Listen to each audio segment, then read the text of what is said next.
ಕನ್ನಡ ಸಾಹಿತ್ಯ ಪರಿಷತ್ ಬೀದರ್ ಉತ್ತರ ಘಟಕದಿಂದ ಹಮ್ಮಿಕೊಳ್ಳಲಾಗಿದ್ದ ಬೀದರ್ ತಾಲೂಕಾ ಪ್ರಥಮ ಶೈಕ್ಷಣಿಕ ಸಾಹಿತ್ಯ ಸಮ್ಮೇಳನ ನಿಮಿತ್ತವಾಗಿ ನಗರದಲ್ಲಿ ಅಲಂಕೃತ ಸಾರೋಟಿನಲ್ಲಿ ಸಮ್ಮೇಳನ ಸರ್ವಾಧ್ಯಕ್ಷರಾದ ವಿಜಯಕುಮಾರ್ ಪಾಟೀಲ್ ಯರ್ನಳ್ಳಿ ಹಾಗೂ ಕನ್ನಡ ತಾಯಿ ಭುವನೇಶ್ವರಿ ಭಾವಚಿತ್ರದ ಅದ್ದೂರಿ ಮೆರವಣಿಗೆ ಜರುಗಿತು.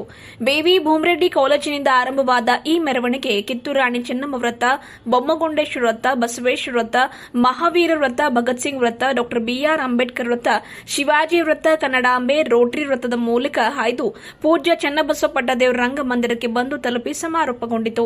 ಕನ್ನಡ ಅಭಿಮಾನಿಗಳು ಕೊರಳಲ್ಲಿ ಶಲ್ಯ ಧರಿಸಿದ್ರು.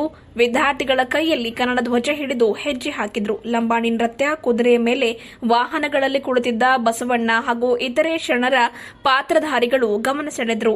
ಡಿಜೆಯಲ್ಲಿ ಮೊಳಗಿದ ಕನ್ನಡದ ಗೀತೆಗಳ ತಾಳಕ್ಕೆ ತಕ್ಕಂತೆ ಯುವಕರು ಕುಣಿದು ಕುಪ್ಪಳಿಸಿದ್ರು. ಗಣ್ಯರು ಕೂಡ ಹೆಜ್ಜೆ ಹಾಕಿ ಪುಳಕಿತಗೊಳಿಸಿದ್ರು.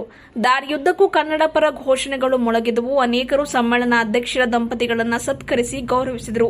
ಹೈದರಾಬಾದ್ ಕರ್ನಾಟಕ ಶಿಕ್ಷಣ ಸಂಸ್ಥೆಯ ಆಡಳಿತ ಮಂಡಳಿ ಸದಸ್ಯರಾದ ಡಾ ರಜನೀಶ್ ವಾಲಿ ಮೆರವಣಿಗೆಗೆ ಚಾಲನೆ ನೀಡಿದರು. ಕನ್ನಡ ಸಾಹಿತ್ಯ ಪರಿಷತ್ನ ಜಿಲ್ಲಾ ಘಟಕದ ಅಧ್ಯಕ್ಷ ಸುರೇಶ್ ಚನ್ಶೆಟ್ಟಿ, ನಾರಂಜ ಸಹಕಾರಿ ಸಕ್ಕರೆ ಕಾರ್ಖಾನೆಯ ಅಧ್ಯಕ್ಷ ಸೂರ್ಯಕಾಂತ್ ನಾಗಮಾರಪಳ್ಳಿ, ಬಿಡಿಎ ಮಾಜಿ ಅಧ್ಯಕ್ಷರಾದ ಬಾಬು ವಾಲಿ, ಜಾಗತಿಕ ಲಿಂಗಾಯತ ಮಹಾಸಭಾ ಜಿಲ್ಲಾ ಘಟಕದ ಅಧ್ಯಕ್ಷ ಬಸವರಾಜ ಧನ್ನೂರ್, ಕನ್ನಡ ಸಾಹಿತ್ಯ ಪರಿಷತ್ನ ಜಿಲ್ಲಾ ಘಟಕದ ಖಜಾಂಚಿ ಶಿವಶಂಕರ್ ಟೋಕ್ರೆ, ಪರಿಷತ್ ಬೀದರ್ ಉತ್ತರ ಘಟಕದ ಅಧ್ಯಕ್ಷ ಪರಮೇಶ್ವರ್ ಬಿರಾದರ್, ಗೌರವ ಕಾರ್ಯದರ್ಶಿ ಸಂತೋಷ್ ಕುಮಾರ್ ಮಂಗಳೂರೆ, ಬೀದರ್ ತಾಲೂಕಾ ಘಟಕದ ಅಧ್ಯಕ್ಷ ಟಿಎಂ ಮಚ್ಚೆ, ಖಜಾಂಚಿ ದೇವೇಂದ್ರ ಕರಂಜೆ, ಮುಖಂಡರಾದ ಜಯರಾಜ್ ಖಂಡ್ರೆ, ಹಾವ್ಗಿರಾವ್ ಪೂಜಾರಿ, ಸೈಯದ್ ಸಲಾಹುದ್ದೀನ್, ಅರ್ಷಿಯಾ ಜಬೀನ್, ಮಲ್ಲಯ್ಯ ಸ್ವಾಮಿ ಚಿಟ್ಟ, ಶಿವಕುಮಾರ್ ಪಾಟೀಲ್ ತೇಗಂಪುರ, ರಾಜೇಂದ್ರ ಮಣಿಗೇರಿ, ಲೋಕೇಶ್ ಉಡಬಾಳೆ, ಪ್ರಶಾಂತ್ ರಾಗ, ಸಂಗಮೇಶ್ ನೇಳಿಗೆ, ಸಿದ್ದರೂಢ ಬಾಲ್ಗೆ, ಸಂಗಮೇಶ್ ಜಾಂತಿ ಸೇರಿದಂತೆ ಮತ್ತಿತರರು ಇದ್ದರು.